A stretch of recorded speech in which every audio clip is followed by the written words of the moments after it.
Kredīta informācijas birojas ir Latvijā lielākā datubāze. Vai tevi interesē, cik ilgi tavi dati glabāsies kredīta informācijas birojā? Par to tev tūlīt pastāstīšu. Es esmu Inters, pārstāvu kredīta informācijas biroju jeb KIB. Šajā video īsumā pastāstīšu par to, cik ilgi glabājas par tevi noziņotie dati, ja tev ir vai ir bijuši kādi kavējumi. Cik ilgi glabājas tavi dati par kredītiem, kurus tu nenokavē. Tāpēc arī pastāstīšu, cik ilgi glabājas pārējie dati, kuri ir pieejami kredīta informācijas birojā. Sākšu ar to, ka viss, ko es tev stāstīšu, nav mans izdomājums par to, cik tad ilgi glabāt vai neglabāt tavus datus. KIB darbojas uz speciālā likuma pamata, un tas ir likums par kredīta informācijas birojiem. Šis likums nosaka visu, kas mums jādara, ko drīkstam, ko nē, un arī to, cik ilgi dati jāglabā savā datubāzē.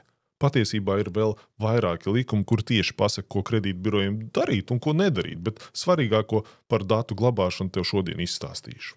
Ja par tevi ir negatīva informācija, tas ir dati par taviem kavētiem rēķiniem, kavētiem kredītiem un līdzīga informācija, tad likums nosaka, ka, ja tu patreiz kādam kaut ko kavē, un šī informācija atrodas kredīta informācijas birojā, tad šo informāciju jāglabā ir 10 gadus. 10 gadu termiņš tiek skaitīts no dienas, kad tev bija jāsamaksā rēķins, bet tu to neizdarīji. Vēl jāņem vērā, ka parāds var tikt cedēts. Tas ir pārdots kādam ārpustiesas parādu piedzinējumam. Šajā gadījumā parādu piedzinējs tev piedāvā parādu sekt un dod dažādas iespējas, kā to izdarīt. Ja to apmaksā parāda vai vienojies par parādu apmaksas vairākās daļās un arī ievēro vienošanos, tad parādu piedzinējs kredīta informācijas birojam nemaz neziņos informāciju par tavu parādu. Tās būs tavas saistības pret ārpustiesas parādu piedzinēju.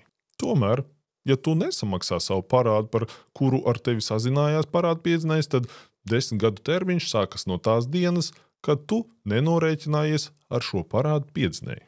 Domāju, ka labāk būtu samaksāt, vai, piemēram, ja parāda summa priekš tevis nav paceļama vienā maksājumā, tad noslēdz līgumu un sadali viņu vairākos mazos maksājumos. Tātad situācija. Parāds bija, un tu to samaksāji.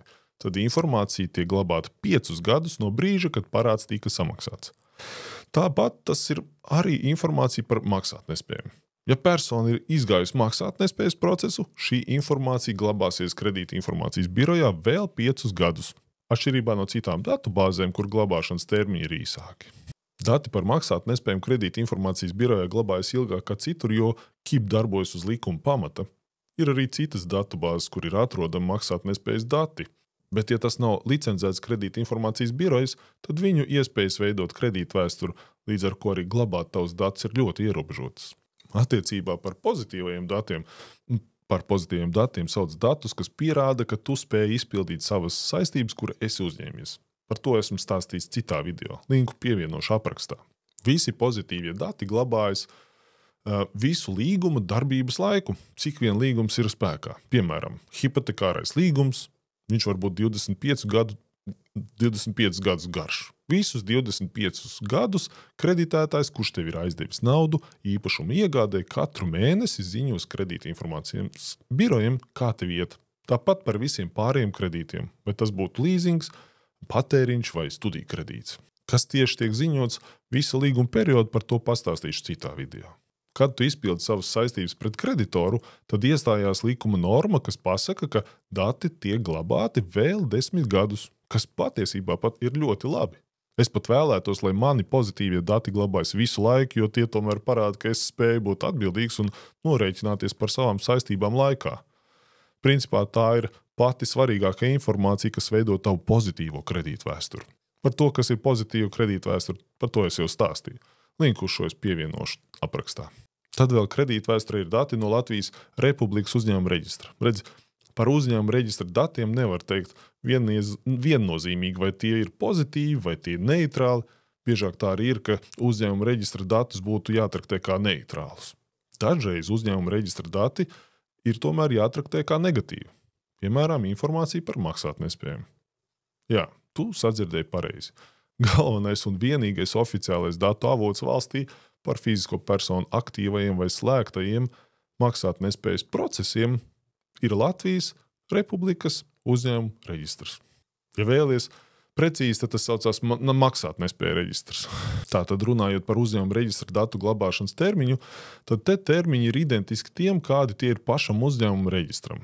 Pašu uzņēmuma reģistra darbību regulē likums par Latvijas Republikas uzņēmumu reģistru, un tur ir pateikts, ka visi dati ir glabājami patstāvīgi, izņemot gadījumus, ja citos normatīvajos aktos nav pateikts savādāk.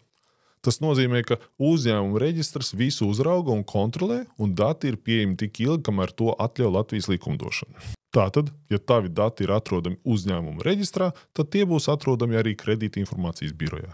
Viens piemērs. Ja tu 2000. gadā noslēdz laulības līgumu ar savu sievu un to reģistrēji uzņēmuma reģistrā, šie dati būs atrodami arī tavā kredītvēsturē. Tāpat arī ar datiem par dalību kādā uzņēmumā. Ja tu biji 1994. gadā kādā uzņēmuma valdē vai kāda uzņēmuma īpašnieks, arī tādi dati būs atrodami vēl šodien. Es esmu Inters, un tu skaties KIB izglītojošos video. Tiekamies nākošajos video, un lai tev forša diena! Čau!